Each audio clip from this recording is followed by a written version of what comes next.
Besok. Iki ono iki. Ya. Apa kuwi? Oke ya. Bisa. Assalamualaikum warahmatullahi wabarakatuh, Sobat Gelora semua. Hari ini jumpa lagi dengan saya, host yang tidak fenomenal dan tidak terpercaya dimanapun berada. Kali ini kita kedatangan bacalek lagi. Kemarin kan kita udah ketemu sama Ketua DPC Gunung Pati. Kali ini kita akan ngobrol-ngobrol lagi sama Ketua DPC Mijen di segmen Obrol Kaos.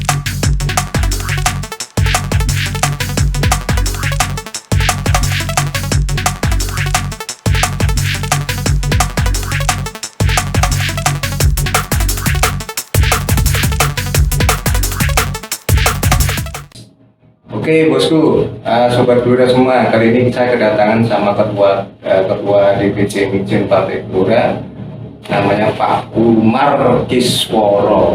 Betul ya Mas? Betul. Apa kabar bos? Alhamdulillah. Sehat. Sobat bos, aku mau ngobrol sama siapa nanti? Oke, siap. Kan prokes. Prokes ya tetap ya. Jangan sampai lupa. Perjalanan aman? Alhamdulillah aman, meskipun tadi ada sedikit gerimis tapi tidak menjadi suatu. Oh, hujan dari situ? Ya, sampai perjalanan sini. Tapi kalau dari tempat saya, alhamdulillah tidak hujan. Tidak hujan sama sekali. Ya. Ya.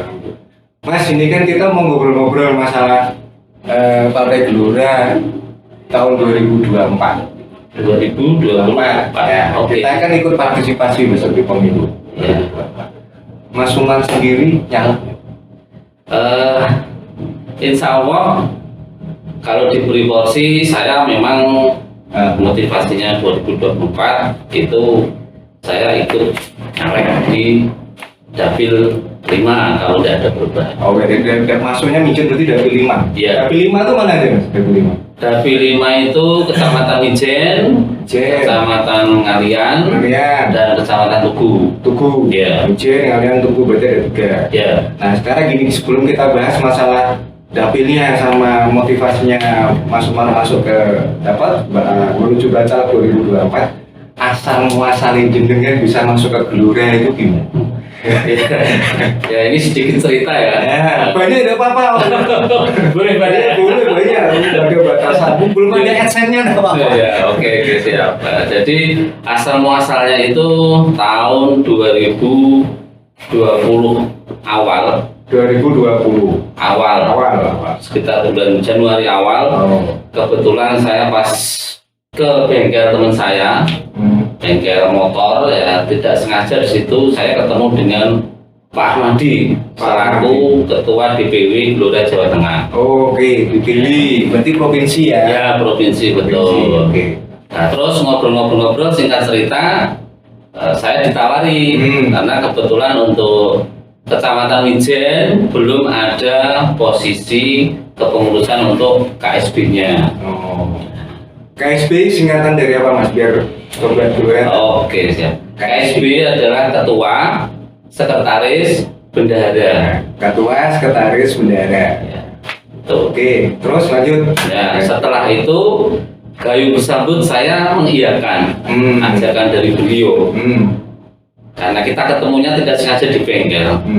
Terus beberapa hari kemudian beliau Pak Ahmadi mengutus 4 orang ke rumah saya untuk silaturahim.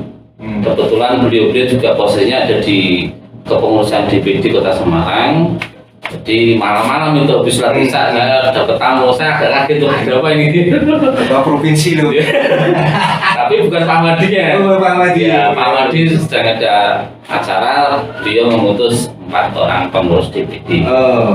Datang ke rumah saya. Tapi ngutus itu bukan maksud untuk diculik ya? Oh, enggak. Ini bukan penculikan, menindaklanjuti. Menindaklanjuti obrolan saya dengan beliau waktu itu. Kemudian dari situ pada intinya, singkat cerita saja ya, karena itu kalau diceritakan lebih dari 1 jam. Ya, intinya beliau berempat itu diutus Pak Ahmadi untuk istilahnya memperkuat pendapat dan kesepakatan saya dengan beliau, dan saya menyanggupi untuk menjadi pengurus di wilayah Kecamatan Mijen. Setelah itu beberapa hari atau beberapa minggu kemudian diadakanlah rapat di rumahnya Pak Bayu di wilayah Perumahan Jatisari. Itu juga sekretariatnya DPD Gelora Kota Semarang waktu itu. Oh, Jatisarinya. Iya. Jatisari juga di daerah Mijen berarti. Ya, masih Jatisari termasuk kelurahan. Kelurahan. Ya. Ya. Nah, ini juga perlu saya sampaikan juga, Kecamatan Mijen itu ada 14 kelurahan, Mas. Kemarin 14 Bupati 16 kelurahan, sekarang Mijen 14 kelurahan. Wis, bayar mau dewi ke dini kok ya apa? Iya, terus lanjut lah. Ya, malam itu rapat dihadiri oleh Pak Ketua DPW Pak Ahmadi, kemudian Pak Bayu, Sekretaris DPD Kota Semarang, kemudian ada Pak Nur Kolis, itu juga pengurus DPW waktu itu Pak Nur Kolis, dan ada Pak Topik, itu Waskum DPD Kota Semarang, dan beberapa pengurus di tingkat DPD. Pada malam itu kita musyawarah, kemudian disepakati saya ditunjuk atau diberi amanat menjadi ketua DPC Partai Gelora Kecamatan Mijen. Di awal 2020 itu tadi. Awal 2020 masih di bulan Januari. Iya. Januari 2020. Betul. Berarti di situ awalnya ketemuan di bengkel nggak sengaja, Iya. terus kemudian diutus. Iya. Oh ya, DPC itu kan tingkat kecamatan. Jadi kita ini dulu sobat Gelora. Jadi ada istilah-istilah yang mungkin berbeda dengan partai yang lainnya. Jadi kalau DPW itu setingkatnya provinsi. Betul. Kalau DPD tingkatnya kota. DPC kecamatan, kelurahan itu PAC. Jadi kemarin itu gini Mas. Jadi memang ada beberapa temen itu dipikirnya itu DPC itu kayak DPD di Gelora. Kan seperti itu. Jadi kita kasih gambaran dulu biar nggak kok DPC kok kecamatan ya, karena di Gelora memang DPC kecamatan, kalau kota itu DPD, beda dengan yang lain, itu seperti itu ya. Jadi biar tahu lah, biar paham, sampai jadi konkret. Dan berarti tadi itu di awal 2020 Mas Umar tadi diajak bergabung. Iya. Jadi penjelasannya lengkap, tadi Sopo wis minta ngomong kabeh, ngerti kabeh, pada akhirnya kita semua di sini ya toh. Iya. Nah terus waktu diajak itu posisinya Mas Umar itu masih gini, sedang free atau basic ini deh. Basicnya dulu Mas Umar itu free organisasi atau dulu pernah nyemplung nih partai Rio. Nyemplung itu berarti pernah berkegiatan di nyemplung itu berarti berasa ya Mas, nyemplung. Tapi yuk di tasnya boleh. Ya, sedikit saya kelas dari masa lalu.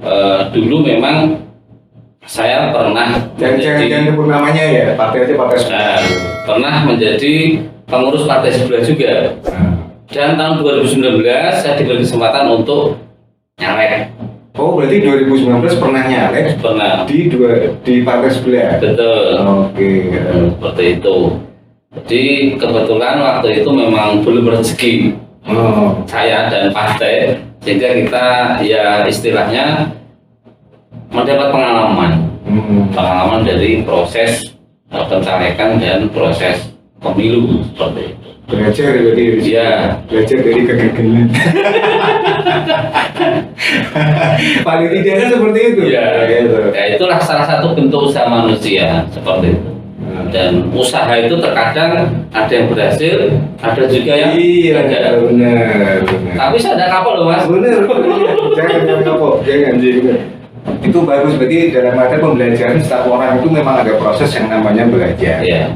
Ada orang yang proses dalam arti itu memang aku kudu ini sih. Iya. Memang harus seperti ini dulu, nanti kedepannya siapa tahu adalah. Sekarang kalau kita ngomongin Mijen Mas dengan 14 kelurahan, kita ngomongin potensi dulu deh. Karena kan kalau kita mau nyala ke 2024, berarti kan Panjenengan harus ngerti potensinya dari daerah Panjenengan sendiri. Iya. Ya potensi daerah Panjenengan itu sing kira-kira yang bisa untuk diangkat itu apa? Ya. Oke, sebelum saya sedikit menceritakan begitu benar gitu. kondisi wilayah teritori Kecamatan Mijen. Saya tadi ada yang lupa waktu pelantikan penunjukan saya jadi ketua DPD Mijen itu beliau Pak Danan Setiawan Eskom selaku ketua DPD Kota Semarang itu rawuh, tapi posisinya sudah agak akhir, sudah mau selesai rapat, tapi beliau sempat rawuh ke. Oh iya benar, sorry tak potong, benar. Jadi ini posisinya Pak Umar ini dia itu pembentukan ranting PAC itu yang pertama kali dilantik ya di Semarang itu, maksudnya dalam artian itu apa pelantikan KSB-nya. Iya, iya kan, untuk pertama kalinya itu. Iya. Semarang. Kalau di Kota Semarang itu sesuai dengan target DPD waktu itu di akhir 2020. Sehingga setelah saya melengkapi persyaratan mulai dari surat keterangan domisili di kelurahan, kecamatan untuk proses legalitas Partai Gelora waktu itu kan dapat legalitas dari Kemenkumham kan Mei 2020. Mei. Sehingga kami termasuk kita ini menjadi pelaku sejarah perintis Partai Gelora di wilayah kecamatan masing-masing seperti itu, karena 50% minimal DPC harus terbentuk di tiap kabupaten kota. Nah itu. Nah saya memenuhi target dari DPD waktu itu yang diberi arahan oleh Pak Danan waktu di rapat-rapat itu. Saya yang pertama di Kota Semarang itu pelantikan pengurus KSB di 14 kelurahan wilayah Kecamatan Mijen pertama kali. Terlengkap 100%. Tangan mungkin ini yang nonton banyak Mas. Oh iya. Yang nonton ada 10.000. Satu manusia sih saya kurang ngerti ya. Jadi pelantikan itu pada hari Minggu tanggal 27 Desember tahun 2020 kurang lebih dimulai pukul 9 waktu Indonesia Barat. Saya mengundang Pak Ketua DPW, kemudian Pak Ketua DPD, Sekum DPD, dan beberapa ketua bidang DPD Kota Semarang, ditambah semua calon pengurus KSB PAC atau pengurus anak cabang di tingkat kelurahan ada 14. Totalnya waktu itu undangannya kurang lebih sekitar 60 orang dan alhamdulillah 90% hadir karena ada beberapa yang izin, kepentingan keluarga yang tidak bisa ditinggalkan, tapi semua kelurahan itu hadir semua. Pelantikan dan penerimaan SK dari DPD. Mantap sekali. Jadi ini patut dicontoh ya Bos. Contoh bukan buat yang lain. Cuma saya juga contoh kayaknya. Saya juga belum lengkap. Tapi tidak apa-apa Mas. Maksudnya gini.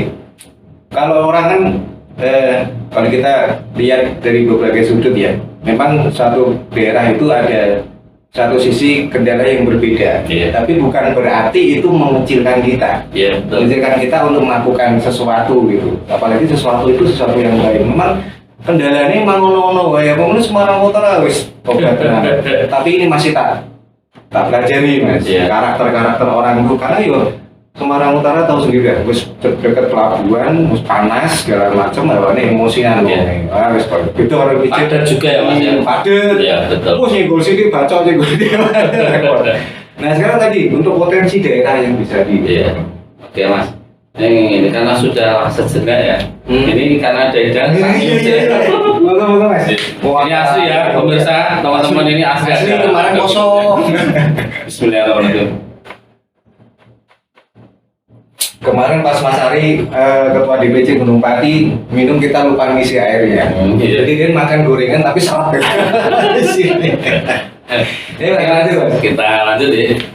Potensi yang ada di Kecamatan Mijen itu ada beberapa titik di tingkat kelurahan. Karena kita kebanyakan itu 80% warga kampung atau perdesaan asli, sehingga ada beberapa potensi yang bisa kita sampaikan. Contohnya di kelurahan saya Wonolopo, itu di hampir beberapa ada 10 RW dan sekitar 55 RT itu masing-masing RW ada potensi. Contohnya di RW 10 kelurahan Wonolopo itu ada kampung jamu.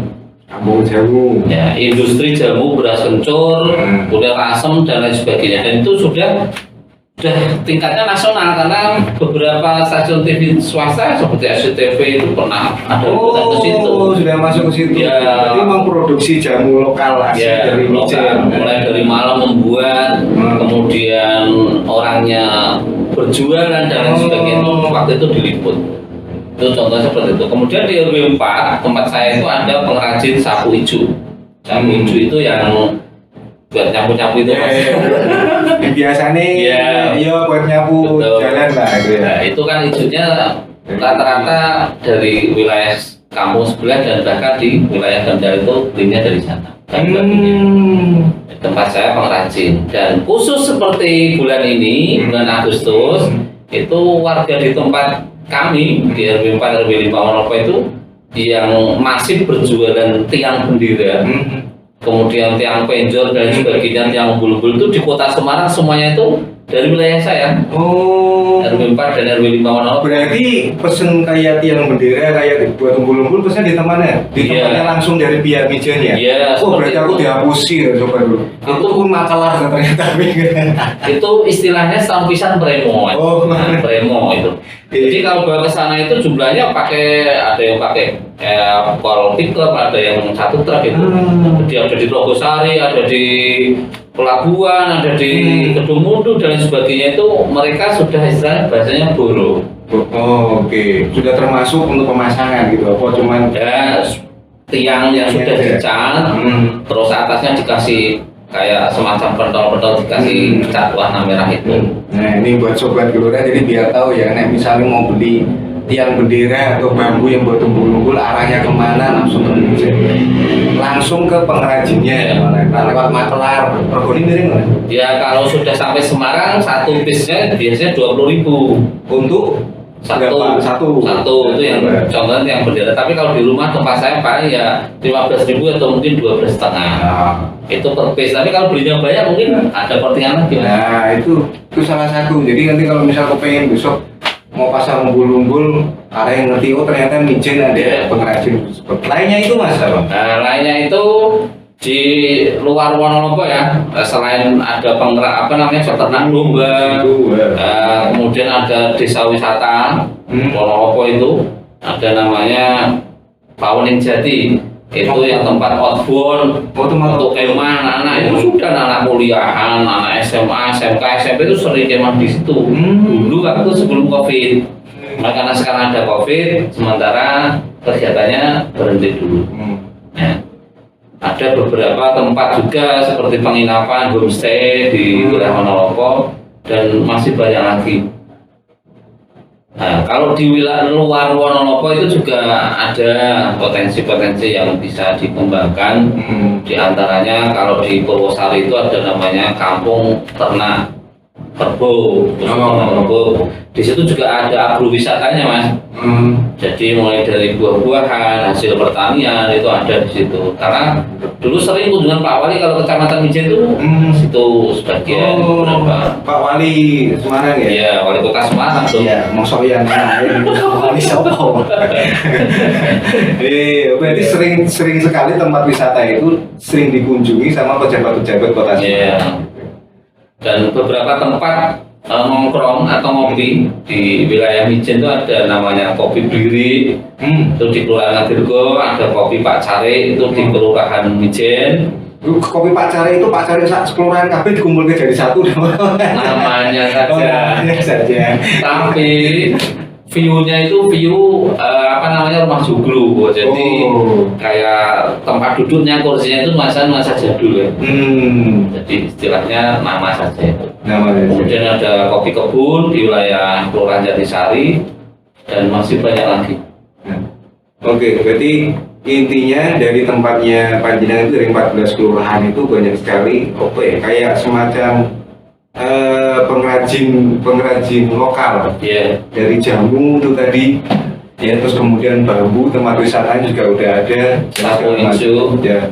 Ya kayak kalau jamu itu ya kalau bisa ya tetap kita sampaikan kepada yang ahli lah. Begitu yang Jawa terus koyo sing biasa nih sopret campur dok bebek maksudnya piye? Iku sing didik sapa sih sebenarnya gitu aku ya.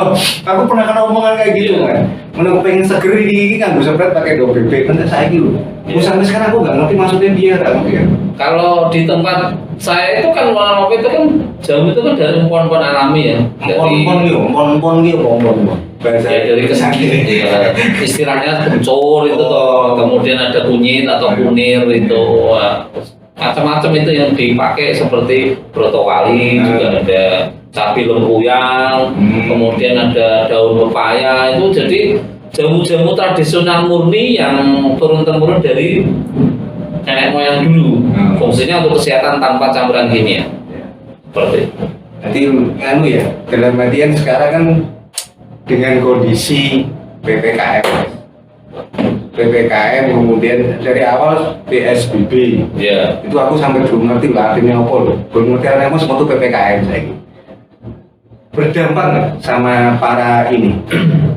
Kalau kepada dunia usaha termasuk itu UMKM itu jelas pasti ada dampaknya mas.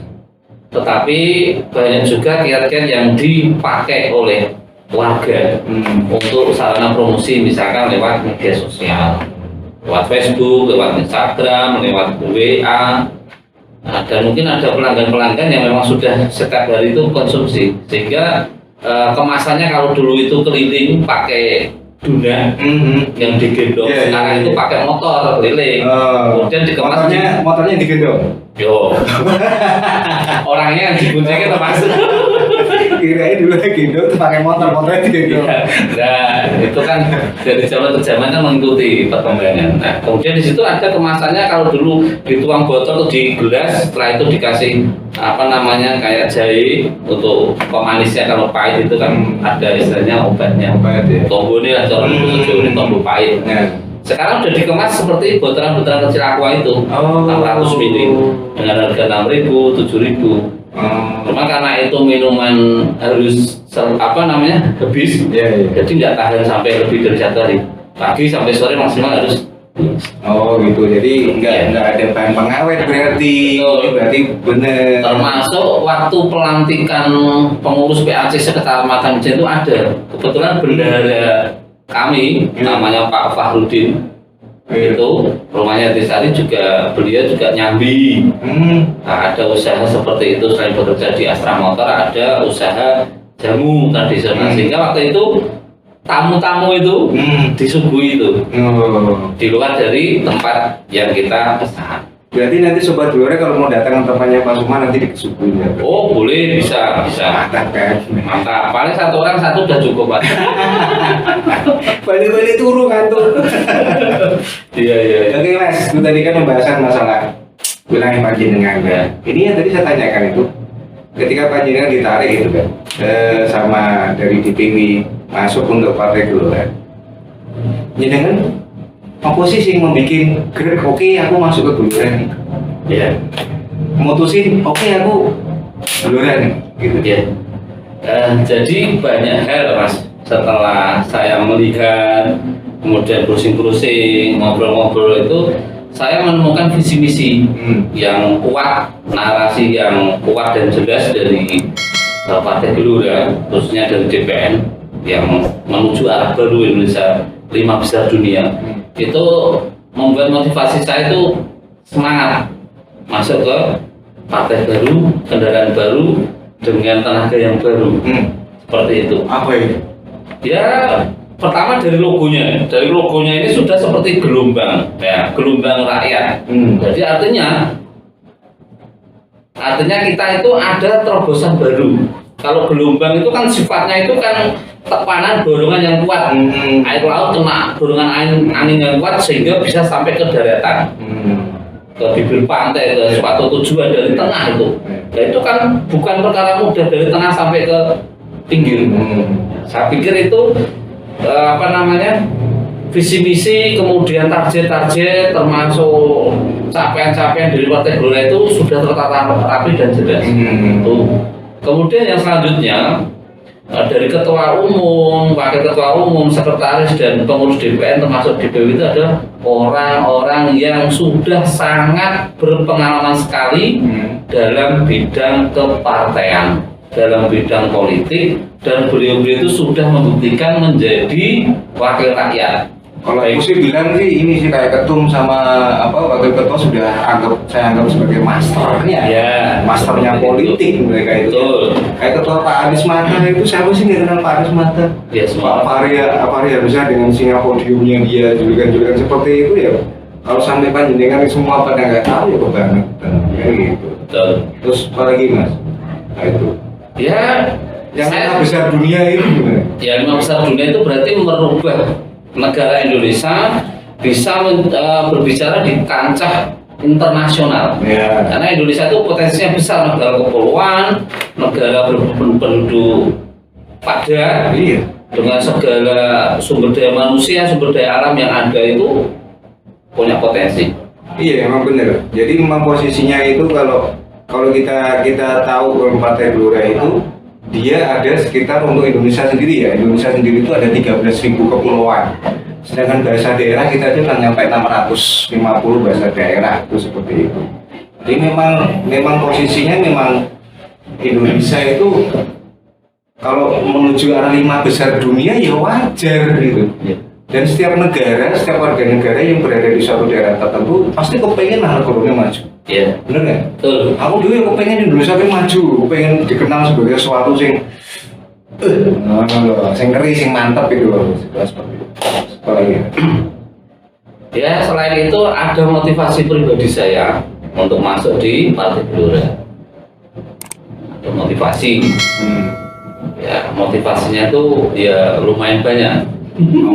Motivasi ini apa? Di penasaran nih. Orang tertarik mau masuk sebuah organisasi itu kan pasti ada tujuan. Betul. Ya, tujuan itu berarti yang ingin kita capai. Nah, motivasi saya pribadi yang pertama, saya jelas ingin membuat perubahan. Saya sebagai putra daerah itu orang kampung asli yang lahir di wilayah Mijen. Itu melihat wilayah Mijen itu masih banyak butuh sentuhan, mas. Sentuhan diantaranya ya banyak hal seperti kegiatan sosial, kemudian infrastruktur, kesehatan, pendidikan, kepemudaan dan lain sebagainya. Ya. Lewat jalur apa? Lewat jalur partai ini, Pak. Karena apa? Penguasa negara adalah pemenang pemilu. Pemenang pemilu adalah peserta pemilu. Betul. Nah, siapa peserta pemilu? Partai politik. Nah, kalau kita ingin merubah sesuatu, memberi kontribusi kepada masyarakat, kita harus masuk ke partai politik. Betul, setuju. Jadi Salah satunya ini, iya, Partai Gelora. Jadi jangan cuma bisa bersuara di luar, tapi kan kalau bersuara di luar kan kita nggak bisa didengarkan. Iya. Benar nggak? Iya. Jadi kalau kepengen suara kalian didengar ya kalian masuk ke partai. Salah satunya Partai Gelora. Partai Gelora itu satu-satunya partai yang mengedepankan generasi muda sebenarnya, kan? Iya. Ya kan? Jadi banyak generasi milenial yang partai-partai lain tuh sukanya mengambil generasi milenial masuk, tapi begitu mereka masuk dia nggak dikasih kontribusi sama sekali, cuma diambil suaranya. Tapi Partai Gelora itu begitu panjenengan masuk, jadi nanti akan dikasih kontribusinya, mau muda, mau tua, mau caleg, ayo, nggak ada masalah. Kayak Mas Umar, kayak Pak Ari sama kemarin ya, Pak Ari dengan Pak Umar ini basicnya dia sebelumnya dia partai politik, Iya. ya kan, partai politik, tapi bukan berarti Anda yang tidak punya pengalaman organisasi atau tidak punya pengalaman politik tidak bisa masuk ke partai. Tetap bisa masuk ke partai, apalagi jenengan punya skill, potensi yang ada di dalam. Saya bisa ini Pak, saya bisa ini. Wes tau gabung, nanti semua inspirasinya dari panjenengan itu bisa tertuangkan di situ. Itu makanya Gelora ini dia lahir dari kasus pandemi. Ya, maksudnya dari kasus pandemi, dari kita akhirnya kita kena krisis sosial lah. Nah, kita harus peka-peka apakah memilah-milah partai-partai mana yang sekiranya itu bisa membawa aspirasinya panjenengan semua yang ada di sini. Ya Sobat Gelora punya, aku di skill ini bos, misalnya punya MC gitu, aku bisa bikin konten, ayo gabung, serah masalah, dengar segala macam. Jadi generasi muda milenial tetap akan kita akui, bukan berarti nanti dibungkam. Bahkan Pak Ketua Anies Mata aja sempat ngomong ya, potensi dalam dirinya masyarakat itu pasti ada kok. Negara tidak bisa maju kenapa? Orang-orang punya skill ini dibungkam. Nah, Gelora itu nggak kepengen seperti itu. Makanya 5 besar dunia tidak bisa terwujud oleh satu orang, tapi kita semua harus andil di dalamnya. Kalau mau tepuk tangan nggak apa-apa loh. Ya, lebih tepatnya Partai Gelora ini partai digital. Semua orang sekarang nggak ada yang nggak punya HP, semua punya HP. Lewat medsos, mau Instagram, mau WhatsApp, mau Twitter, mau TikTok, mau Instagram itu sarana kita untuk promosi, berkontribusi, publikasi terhadap partai. Jadi saya mempunyai tugas tanggung jawab sebagai ketua DPC itu membesarkan Partai Gelora di Kecamatan Mijen dan pada umumnya di wilayah Dapil 5. Nah, lebih luasnya lagi di Kota Semarang seperti itu. Kalau Pak Ari kemarin dapil berapa ya? Dapil 4 ya? Oke, Mas, berarti kita semua udah tahu nih. Iya. Dari awal terus kemudian panjenengan masuk dan segala macam visi misinya udah dijabarkan. Pertanyaan saya, harapan panjenengan apa? Kalau Anda sudah masuk udah dibaca 2004, harapan panjenengan itu di Gelora sebagai anggota dewan untuk nanti yang mudah-mudahan ya. Nanti kita doain Pak Umar untuk bisa masuk di kota. Iya. Harapannya Mas? Harapannya melihat sekarang survei Partai Gelora sudah 1,5% sebagai partai baru yang belum ikut pemilu. Semoga 2 tahun ke depan sampai di tahun 2023 elektabilitas partai akan naik seiring berjalannya waktu. Kemudian kalau kita mendapatkan rezeki dari Allah Subhanahu wa Ta'ala bisa duduk di Dewan Kota Semarang, ya kita akan membesarkan partai. Satu, yang kedua, saya akan istilahnya mengabdi kepada masyarakat. Apa yang bisa saya kerjakan lewat kebijakan, lewat kekuatan, lewat dana aspirasi dan sebagainya kita curahkan untuk masyarakat.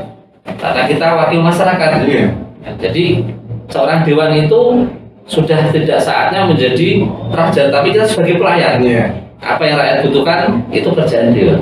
Mulai dari pendidikan, kesehatan, infrastruktur, kepemudaan, keolahragaan, bahkan untuk tingkat keagamaan. Itu jadi semua aspek itu kita cakup sehingga manfaat tersebut bisa dirasakan langsung oleh masyarakat.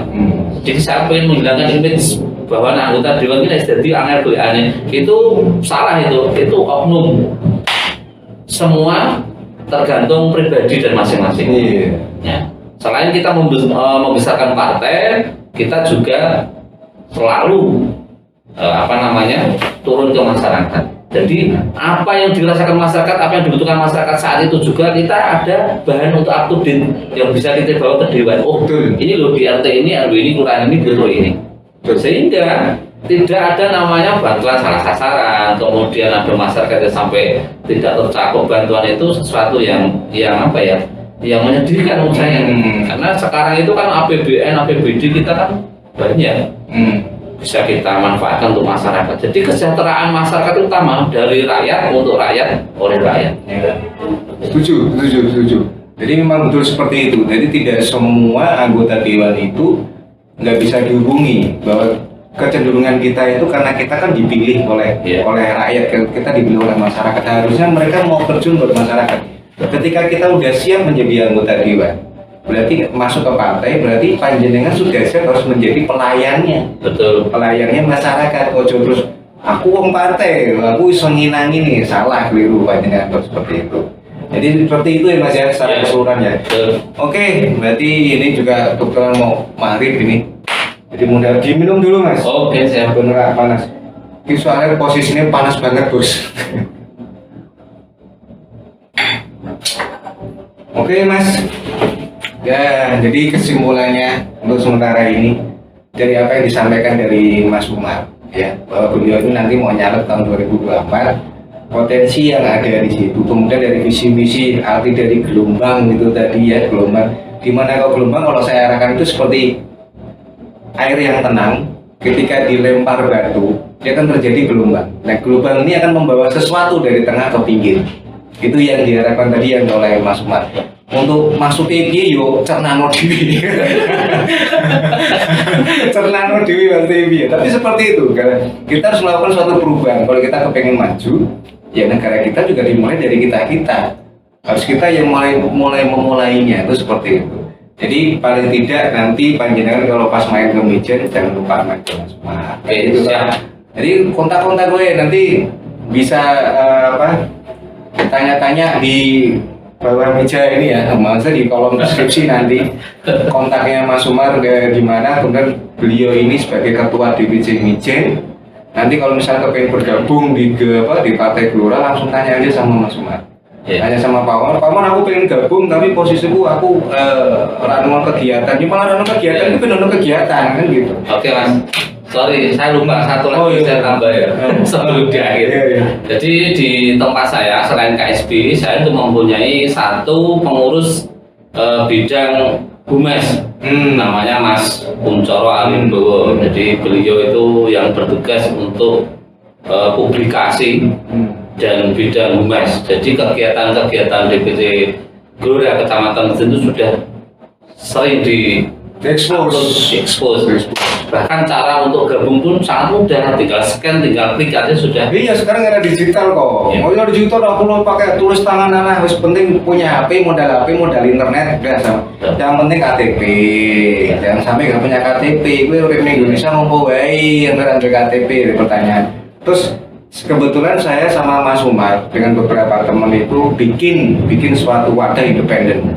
Itu namanya Media Gelora. Ya, Media Gelora ini kita mencoba memberikan ruang untuk beberapa kader maupun dari orang luar yang kepengen masuk ke kita. Mereka punya skill, punya kemampuan, kita tampung. Jadi Media Gelora ini kita namakan Media Gelora. Itu isinya, karena dia independen, dia isinya itu menampung aspirasi dari buat untuk area publik, terus kemudian untuk area untuk informasi dan segala macam. Nanti kita ada untuk launchingnya, nanti kita kasih tahu ya Mas ya. Oke, gitu ya. Jadi launchingnya nanti kalau kita mau launching kapan untuk Media Gelora nanti akan segera kita expose. Jadi itu nanti untuk pendaftaran segala macam sangat mudah, nggak perlu repot-repot koyo zaman disik rekodnya. Gitu. Jadi termasuk kita harapkan ya Mas kepada seluruh pemirsa, kader, simpatisan dan lain sebagainya masyarakat di Indonesia khususnya Kota Semarang itu kita butuh saran, masukan, ide, bahkan kritikan yang bersifat membangun kita menjadi lebih baik lagi, karena sifat kita manusia itu adalah belajar karena kita tempatnya kilaf, salah dan lupa. Cuma kadang kelemahanku tuh gini Mas, kelemahanku itu dalam komunikasi itu harus membedakan antara masukan karo ngomong. Masukan karo ngomong kira karena kan namanya masukan itu kan berarti kan boleh dong tak kerjain, boleh dong nggak tak kerjain gitu. Kan seperti itu. Sama seperti saran. Iya, selama masukan itu bisa kita terima dalam arti memang itu tujuannya bagus untuk Gelora ya nggak ada masalah. Tapi jangan sampai kok ngei masukan tak ditompong malah musuh-musuh ya wih beda cerita beda cerita. Ya oke Mas. Oke. Thank you atas waktunya ya. Sama-sama. Ya gitu, saya Sobat Gelora mudah-mudahan ini menginspirasi buat kalian semua. Siapa tahu nanti kepengen gabung. Oke Semarang, aku pengen gabung Partai Gelora, atau sebenarnya nggak harus Semarang sih, mau luar dari Semarang, Jawa Tengah, Jawa Timur. Setelah melihat konten ini kemudian ingin bergabung bisa tanya-tanya langsung kok. Atau nanti kita akan ngasih informasi DPD terdekat dengan kalian itu mana, kita akan kasih informasinya. Jadi tetap stay di rumah dulu sementara ya, jaga kesehatan, jaga kondisi. Mudah-mudahan informasi ini sangat bermanfaat. Ingat-ingat nih wajahnya Mas Umar nih ya, giling-giling, nah ini Mas Umar wajahnya, ingat-ingat supaya besok kalau ketemu di jalan di langsung nyapa, oh ketua DPC keren kan. Siap. Oke gitu dulu ya Sobat Gelora ya, terima kasih, mudah-mudahan informasi ini bermanfaat. Wassalamualaikum warahmatullahi wabarakatuh.